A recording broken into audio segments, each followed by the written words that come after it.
All right, today we are going on a tour of one of the most amazing structures ever built, the International Space Station.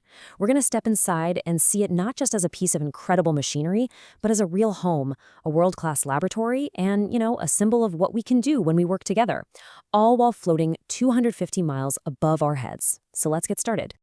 So just for a second, imagine your house, but instead of looking out the window at your street, you see the entire planet Earth drifting by. That's just a normal day for the astronauts on the ISS. It's so much more than a satellite. It's a home, it's a lab, and it's this international hub floating in the quiet of space. Our tour starts right now. Okay, first stop on our tour, let's check out the core modules. These are the very bones of this orbiting home. We're going to see how all these different rooms connect to form the backbone for life and work on the station, which was built piece by incredible piece. The ISS didn't just pop into orbit fully formed. It was assembled up there, like the most epic construction project in zero gravity. It all kicked off in 1998 with the Russian module Zarya. And what's wild is that just 16 days later, the Space Shuttle Endeavour showed up with the US Unity module, literally connecting them in space. Then, by 2000, Zvezda arrived, giving the station the critical life support it needed to become a permanent place for humans to live. So these first modules basically became the station's central hubs. Unity, which is also called Node 1, isn't just a major intersection, it's also kind of the social center. It's where the kitchen is, where the crew all eats together. Then you have the Harmony module, or Node 2, which is another crucial connection point, linking up all the international labs. It's also where you'll find a crew's private sleeping quarters, giving them their own little space to unwind. All right, moving on from the living quarters, we're now floating into the real heart of the station's mission, the science. These labs are where astronauts run experiments that you just couldn't do anywhere on Earth, all thanks to that unique microgravity environment. And here it is, the Destiny Laboratory, the main research lab for the US. Its whole purpose is really twofold. First, the science they do here directly helps us back on Earth. Everything from developing new drugs to creating stronger materials. And second, it's a crucial testbed for exploring deep space, helping us figure out how we can safely send people back to the moon and eventually all the way to Mars. This is where the international part of the International Space Station really shines. You've got Europe's Columbus module, where they study how microgravity messes with everything from how fluids behave to the human body itself. Japan's Kibo lab is a total powerhouse for life sciences, and it has this really cool robotic arm and its own little porch for experiments that need to be exposed to the vacuum of space. And then there's Russia's newest module, Nauka, which is this awesome multi-purpose hub for science, for spacecraft docking, and for spacewalks. So how in the world do they manage all this research at once? Well, a big part of the secret is these things right here, the express racks. Just think of them as standardized, plug-and-play science stations. They make it super easy to install new experiments, whether you're studying crystal growth or cell biology. At any one time, these racks can be running close to 100 different experiments all at once. It's a true beehive of science. But what's it actually like to live up there? We've seen where the astronauts work, but now let's get into the human side of things, what it's like to live in a world with no up or down. Of all the places on the entire station, this is probably the most famous one, and for a really good reason. This is the cupola. And, you can see why it's called the station's window to the world. The view is just unbelievable.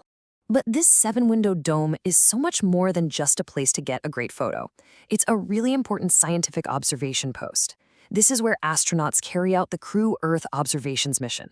They're constantly taking pictures of our planet to track weather, to monitor natural disasters like hurricanes as they're happening, and to document our long-term impact on the environment. So how do you even survive for months at a time in a sealed can floating through space? Well, you get really, really good at recycling. The station's life support system is just a marvel of engineering.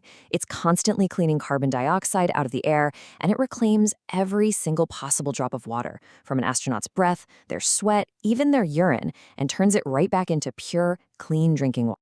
And just how good is it? Well, the system on the US side of the station can recover a mind-boggling 98% of all water.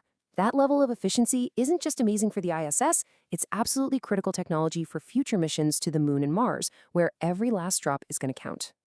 Okay, let's pull the camera back a bit from the day-to-day life and look at the incredible human cooperation that makes any of this possible.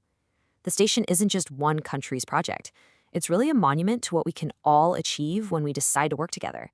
The entire station is this huge collaborative project run by 5 official partner space agencies.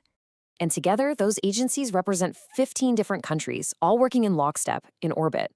It is, without a doubt, one of the most complex and peaceful international projects in history. And here's the team. You've got NASA from the United States, Russia's Roscosmos, the European Space Agency, JAXA from Japan, and of course, the Canadian Space Agency. Every single partner brings their own unique tech and know-how to the mission, making the whole thing so much bigger than the sum of its parts. Sometimes the most critical work doesn't happen inside the station at all. It happens outside. To keep the station running and to upgrade it, the crew has to do spacewalks.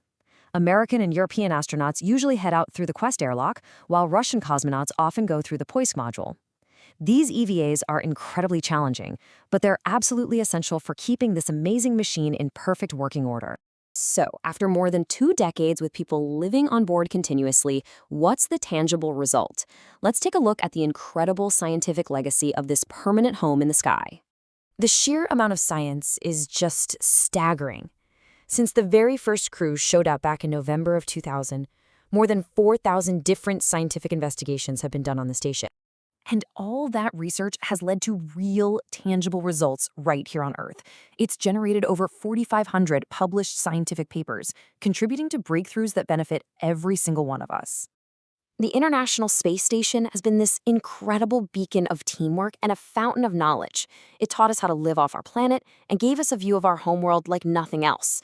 So as we look to what's next, the real question isn't just about what the station has already accomplished, but what it will do next. What is the next great discovery waiting just over the horizon, ready to be found in this remarkable lab among the stars? Thanks for joining the tour.